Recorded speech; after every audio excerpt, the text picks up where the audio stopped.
All right, welcome. This is yet another quick tutorial about the clone stamp tool in Photoshop. I'm going to demonstrate this tutorial using Adobe Photoshop Elements 8. And the clone stamp tool is really cool. I'm going to highlight these three images and drag them into my photo bin. And so here we go.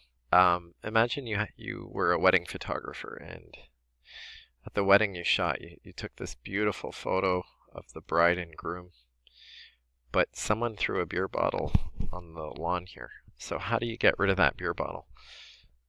There's a great tool for that. It's called the clone stamp tool, and it's right here in your toolbar, right here. And so clone stamp. So this is how it works. You might be you might just try to scratch out this beer bottle, but what you do is you point somewhere where you want to sample the grass to cover that. So I'm just going to come over here, and what I do is I hold Alt down on my keyboard. So Alt click, and notice now when I go to erase the beer bottle, the beer is being erased by the sampling of where the little crosshair is. So there you go. Now I'm gonna do Control Z. I'm gonna do that again. If I choose a sample too close to the beer bottle, watch what happens. I'm gonna click Alt here, Alt click, and I'm gonna sample there. Now as I move over, look what happens. I end up the effect there was that I've just shifted the bottle over because I sampled too close to the beer bottle. So I'm gonna do Control Z. The trick there is you want to sample. This takes practice. You want to sample somewhere where like over here, where so Alt click, and for the most part, even as I cross the length of that beer bottle, I'm not going to resample the end as I shift from left to right. So that's pretty neat. You've essentially made the beer bottle disappear there. So I'm going to close that image. Now, here's another image here. This is of a bluebird, an eastern bluebird at Ojibwe Park, and I wanted to get rid of these branches here. I thought they were distracting. So I could do the same thing again. I could click over here and start doing that. But this circle, I don't know if you can see it well, but this circle is kind of small. So I'm gonna increase the tool size by hitting, of course, the curvy bracket key on your keyboard. So I'm going to hit Alt, click over here, and then just kind of try to get rid of that branch. And by the way, I'm gonna click Alt again. Every now and then, I'm just going to change the sampling point so that I make sure I kind of sample. And here's another thing you can do. You can adjust the opacity. So if you want to blend in some colors, you can get like a 60% opacity. I can sample here and then blend in. So it's kind of neat. You could change opacity when you're sampling, because if you have 100, sometimes you'll get what I mean through experience, but you'll find it's just too much, or you can kind of see that something's been done. Okay, like right here, you need to. It's a little bit tricky.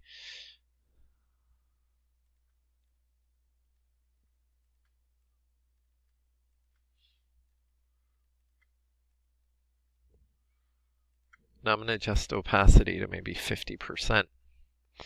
Sample over here a little bit. Maybe even less than 50. Let's do 25. So what that kind of does is just does a bit of a blending effect. Kind of take off the harsh edges. Okay, and so I'm gonna click Alt here to sample.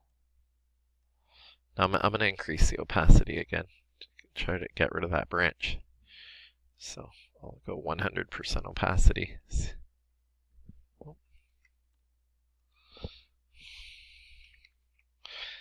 So it's a little bit tricky.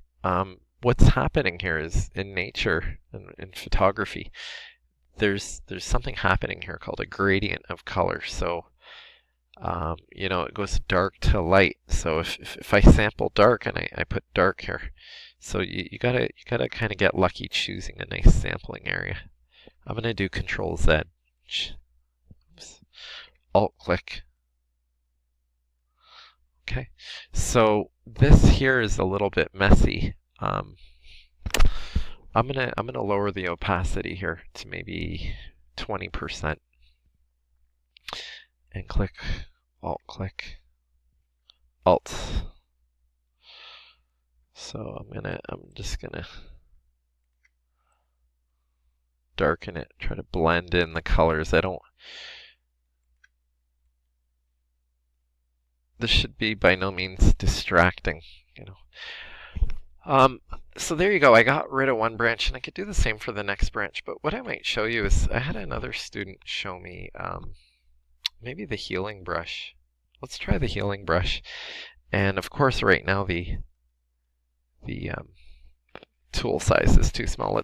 We'll hit the right curvy bracket key. And I had a student just go like this once.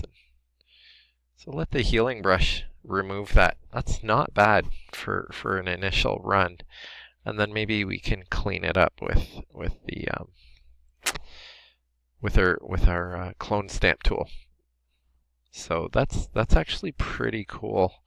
Okay, Alt click. So I'm using two tools to do a job here. One was the healing brush, and then the other is, so there you go. Those two branches that are there are pretty well gone, and I've used the clone stamp tool and the healing brush. With the clone stamp tool, I adjusted tool size and the opacity to to kind of blend in, try to get rid of those two branches that were kind of distracting. Hope you enjoyed the tutorial. Thanks.